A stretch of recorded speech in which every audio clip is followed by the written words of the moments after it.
हम और आप बेहतर रूप से जानते हैं कि 8 नवंबर के रात में 2016 को हमारे प्रधानमंत्री हमारे सामने आए और जनता को, देश को संबोधित करते हुए उन्होंने कहा, बहनों और भाइयों, आज रात 12 बजे यानी कल से 500 रुपए के नोट और 1000 रुपए के नोट लीगल टेंडर नहीं रहेंगे। आपको समय दिया जाता है, बैंक में जाके, पोस्ट ऑफिस में जाके, जो भी आपके पास फिजिकल रूप में ये पैसे हैं उसे आप एक्सचेंज कर लें या बैंक में जमा कर लें, लेकिन एक्सचेंज करने की बात कही गई थी। उसके लिए 52 दिन का समय के साथ दिया गया था। अगले ही दिन 17 तारीख को कुछ लोगों ने याचिका दायर की सुप्रीम कोर्ट में, हाई कोर्ट में, और ऐसे धीरे धीरे एक दो नहीं 56 पिटीशन दायर हो गए इन सभी डिफरेंट हाई कोर्ट्स में और सुप्रीम कोर्ट में। सुप्रीम कोर्ट ने इन सभी याचिका को लेकर सुप्रीम कोर्ट में ले आए और इसकी सुनवाई की शुरुआत करी। सुनवाई के साथ कहा गया कि नहीं, ये जो है देश के कानून के खिलाफ है, संविधान के खिलाफ है, तो इस पर एक बेंच बैठे जो कॉन्स्टिट्यूशनल बेंच हो।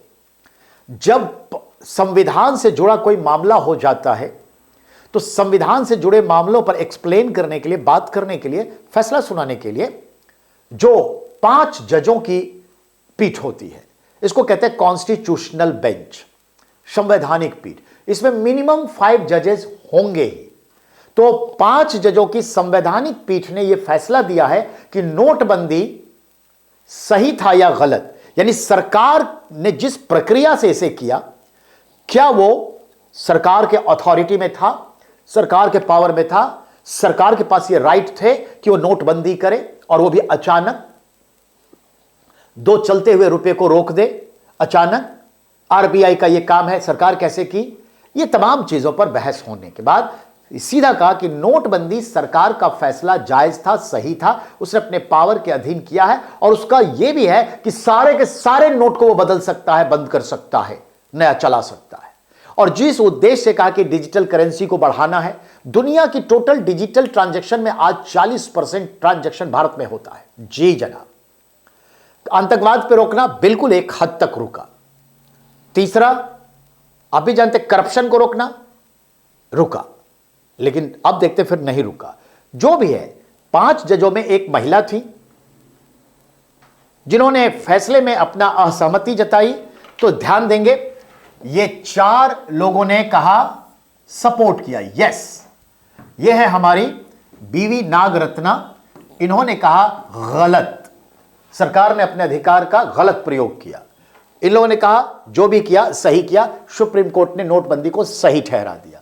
तो यह ध्यान में रखेंगे, आपको इससे थोड़ा ध्यान में रखना है। 8 नवंबर 2016 एक पॉइंट, ठीक है। दूसरा क्या याद रखना है बेटा, क्या हुआ था? 500 के और 1000 रुपए के नोट बंद कर दिए गए थे, एक्सचेंज करने के लिए कहा। कितने लंबित थे याचिका जिस पर इकट्ठा सुनवाई हुई? 58 याचिका लंबित थे।